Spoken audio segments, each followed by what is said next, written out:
There's a cardiologist in Baltimore who made $420,000 last year. She's 53. She can't retire. Not won't, can't. Her mortgage needs her. Her malpractice insurance needs her. Her staff payroll needs her. The 2 cars, the country club, the college funds, the quarterly tax payments that arrive like clockwork and leave like a robbery. She needs to keep operating on hearts 5 days a week so that the machine she built around her life doesn't collapse on a Tuesday. And 6 miles away, a guy who installs commercial HVAC systems never made more than $88,000 in his best year, hung up his tools at 49, told his wife on a Sunday morning. She didn't flinch. They'd been planning it for 11 years. Nobody wrote about it. Nobody noticed. His neighbor still thinks he got laid off. You're hearing this and something is pulling at you. Not disbelief exactly. Something worse. Recognition. Because you already know that what you earn and what you keep are 2 completely different numbers. You've known it for years. You just haven't wanted to follow that thought all the way to the end. So let's follow it. And I need to warn you. Where it leads is going to make you look at your own paycheck differently by the time this is over, possibly permanently. Let's start with the lie, not a small one. The central operating lie of every financial decision most people make between the ages of 25 and 60. The lie is this: a higher income is a faster road to freedom. It sounds so true that questioning it feels almost offensive. Of course more money means more freedom. That's the whole point. That's why you went to school, took the harder job, moved to the expensive city, said yes to the work that followed you home at night. More income, more options. More options, more control. More control, more freedom. Except that's not what happens. What actually happens is something no one talks about because it indicts almost everyone who hears it. What happens is the income goes up and the cost of being that person goes up faster. Not because of greed, not because of weakness, because of architecture. The life you build around a high income has load-bearing walls, and every single one of them requires a monthly payment. Here's a question that will bother you more than it should.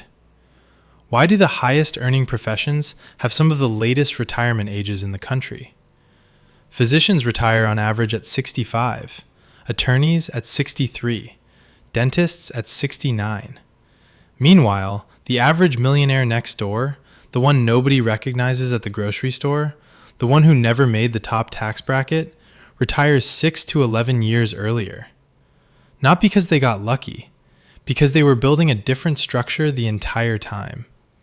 And the difference between those 2 structures is the thing that will either set you free or keep you working until your body decides for you. Think about 2 houses. Not metaphorical ones yet. Actual houses. One is a mansion, 4,200 square feet, 6 bedrooms, a pool that costs $900 a month to maintain, a lawn service, a security system, 3-zone HVAC, property taxes that would make your eyes water. It's beautiful. Everyone who drives by it thinks the person inside has made it. The other house is ordinary, 1,600 square feet, small yard, no pool, 1 thermostat, built in 1987, and it shows. Nobody slows down when they drive past it. Nobody thinks anything about the person who lives there. Now here's the thing about these 2 houses. They're not just places to live. They're metabolisms. The mansion has a metabolism of $14,000 a month just to exist, not to improve, not to enjoy, just to not fall apart, just to keep the lights on and the bank satisfied, and the lawn mowed and the pool from turning green. $14,000 a month before anyone inside eats a meal or drives a car or does anything that resembles living. The small house has a metabolism of 3,100. Same city, same weather, same gravity.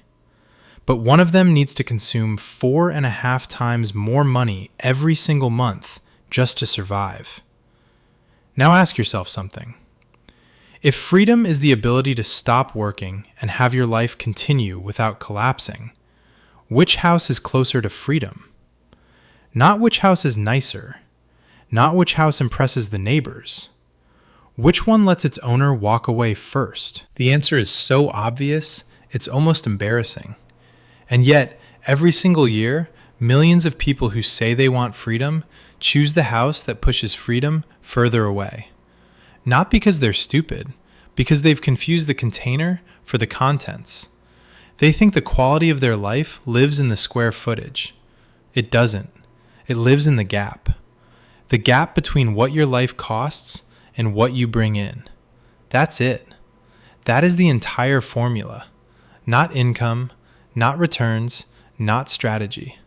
The gap.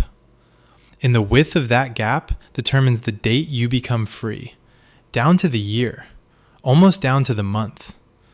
Everything else is decoration. The cardiologist in Baltimore earns $420,000.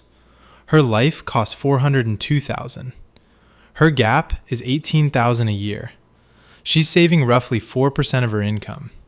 At that rate, she needs to work approximately 41 more years to replace her lifestyle with investment income. She'll be 94. The HVAC installer earned $88,000. His life cost $39,000. His gap was $49,000 a year, more than double hers. Not in percentage terms, in actual dollars. A man who made a fifth of what she made was putting away nearly 3 times as much. He didn't need a better portfolio. He didn't need a financial advisor with a corner office. He needed less. And because he needed less, he was done in his 40s, while she's still scrubbing in before dawn. Not because she loves surgery, but because surgery is the only thing keeping the architecture from collapsing around her. Why does this happen? Why do intelligent, disciplined, credentialed people end up more financially trapped than someone who never set foot in a university? Because there's a mechanism at work that nobody explains. And once you see it, you can't unsee it. Every profession has an unspoken lifestyle floor. Not a legal requirement, a social one, a psychological one. If you're an attorney at a mid-sized firm, there's a way you're expected to live. The neighborhood, the car, the school your kids attend, the restaurants you go to with clients. Nobody hands you a memo. Nobody threatens you. But the pressure is total. It's in the parking garage where everyone can see what you drive. It's at the holiday party where someone mentions their kitchen renovation. It's in the casual conversation where a partner asks where you're going on vacation, and the honest answer, nowhere, feels like a confession. So you perform. Not extravagantly, just consistently. You meet the floor. And the floor for a physician or an attorney or a senior executive is so high that the gap between what they earn and what they spend shrinks to almost nothing. Sometimes it inverts. Sometimes the people who look the most successful are actually losing ground every single month, financing the appearance of wealth with the absence of it. And here's where it gets sharp enough to cut. The performance doesn't just cost money, it costs time. And time is the only resource you can never recover. Every year spent maintaining a lifestyle you don't actually need is a year you donated to an image, not to your family, not to your future, to an image that nobody thinks about as much as you fear they do. The HVAC installer didn't perform. That's the thing everyone misunderstood about him. They thought he couldn't afford to. The truth is, he chose not to. And that single choice, made quietly, sustained over years without announcement or applause, bought him something no salary can purchase. It bought him his time back. Let's talk about what happens inside a person when the gap is wide enough. Not financially, internally. There's a shift that occurs, And it doesn't happen the day you retire. It happens much earlier. It happens the day you realize you could. Maybe you're sitting at your desk on an ordinary Thursday, and you run the numbers for the 100th time. And this time, for the first time, the number works. Not in 20 years, not in 10, soon. And something in your chest loosens. Something you've been carrying so long you forgot it was there. It's the weight of needing this, needing the job, needing the next paycheck, needing every single thing to keep going exactly as it is, or else. That weight lifts. And it doesn't lift because the job changed. It lifts because the dependency broke. From that moment, you show up differently, not recklessly, more clearly. You negotiate without desperation. You say no without calculating. You listen to your instincts instead of overriding them with financial anxiety. You stop tolerating things that are slowly ruining you because the cost of leaving is no longer catastrophic. It's a number, and the number is covered. People around you notice, but they can't name what changed. You seem calmer, more patient, less reactive.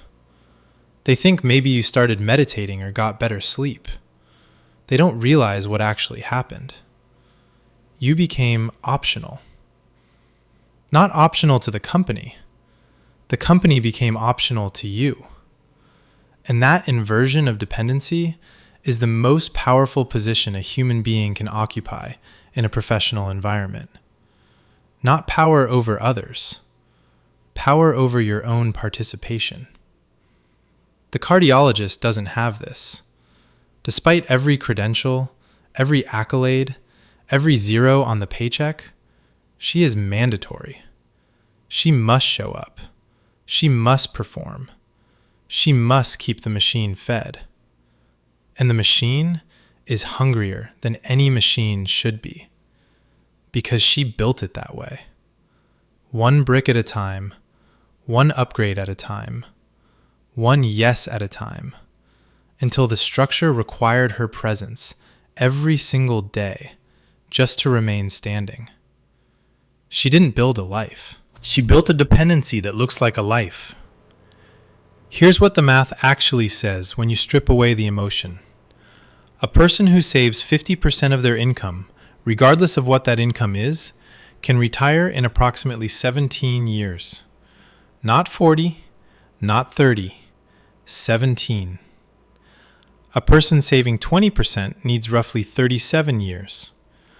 A person saving 10% needs over 50 years. The difference between a 50% savings rate and a 10% savings rate isn't a lifestyle adjustment. It's 33 years of your life. 3 decades. Gone. Not because you earned less, because you needed more, or thought you did.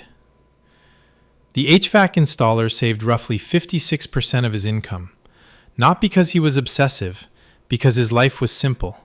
And his life was simple because he never let it become complicated.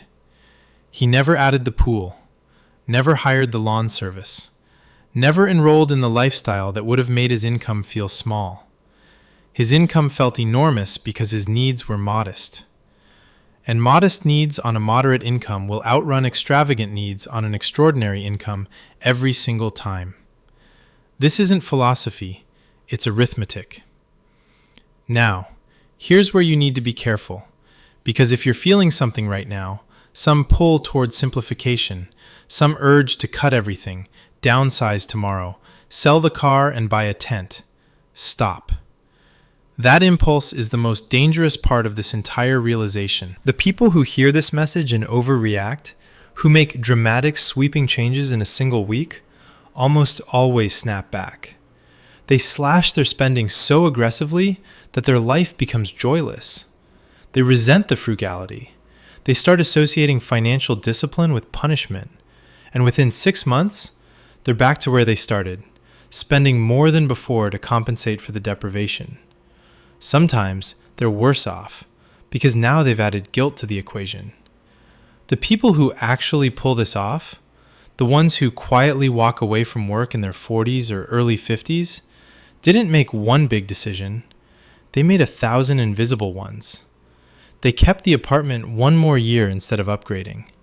They drove the same car past the point where it was embarrassing, and then past the point where it stopped being embarrassing because they stopped caring. They said no to the boat, the timeshare, the kitchen renovation, not with self-righteousness, just with clarity. They knew what those things actually cost, not the sticker price, the time price, the years of work that each purchase would add to the sentence. Because that's what a career becomes when you can't leave it. A sentence, served voluntarily, maintained by your own choices, extended every time you add another load-bearing wall to a structure that already costs too much to support. The other mistake, the quieter one, is even more destructive. It's waiting, telling yourself you'll fix this later, next year, after the raise, after the kids are in school, after things settle down. Things don't settle down. They never do. And every year you postpone the widening of your gap, the math punishes you in a way that most people don't understand until it's too late. $1 invested at 30 is worth roughly $7 at 60. $1 invested at 40 is worth roughly $4. That's not a small difference.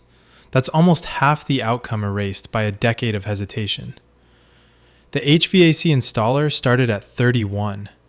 If he had started at 41 with the exact same savings rate, the exact same discipline, the exact same lifestyle, he would still be working right now. Not because anything changed about him, because the math doesn't forgive lateness. It doesn't round up. It doesn't give credit for good intentions. It just compounds for the people who showed up early and shrugs at everyone else. There's one more thing. One more pattern that will break this for you if you let it. And it's the pattern that catches the people who've done everything else right. The people who have the gap, who've kept their spending low, who've invested consistently, who are 5 or 6 years from walking away. They start to upgrade. Not a lot, just a little, because they feel safe. They think they've won. And they celebrate the way the culture taught them to celebrate. They buy the nicer house, not the mansion, just something a little bigger, a little more comfortable. They deserve it. They've been disciplined for 15 years. Surely a modest upgrade won't hurt. But modest upgrades don't stay modest. The nicer house comes with nicer furniture. The nicer furniture needs a nicer neighborhood. The nicer neighborhood has expectations. And within 2 years, the floor has risen, the gap has narrowed, and the date has moved. Not by months, by years, sometimes by a decade. They were so close they could taste it, and they traded their freedom for granite countertops and a finished basement they barely use. This happens constantly. It happens to the smartest people in the room. Not because they lost discipline, because they forgot what the gap was for. The gap isn't for accumulation. The gap is for exit velocity. It's the distance between you and the life that requires you to show up every single Monday, whether you want to or not. And the moment you start closing that gap from the spending side, you're not treating yourself.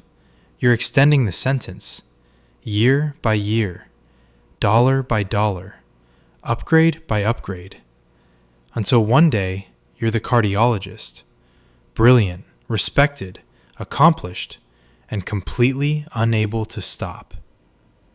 There's a cardiologist in Baltimore who will operate on someone's heart tomorrow morning at 6 a.m. She's extraordinary at what she does, and she'll do it again the next day, and the day after that, and the day after that. Not entirely because she wants to, because the life she built requires it. 6 miles away, a man who used to install HVAC systems will wake up without an alarm. He'll drink his coffee slowly. He might read. He might not. Nobody needs him to be anywhere. Nothing collapses if he stays in that chair all morning. His life costs almost nothing to run. And that nothing, that ordinary, invisible nothing, is the most expensive thing in the world. He just paid for it differently than everyone expected. There's a cardiologist in Baltimore who made $420,000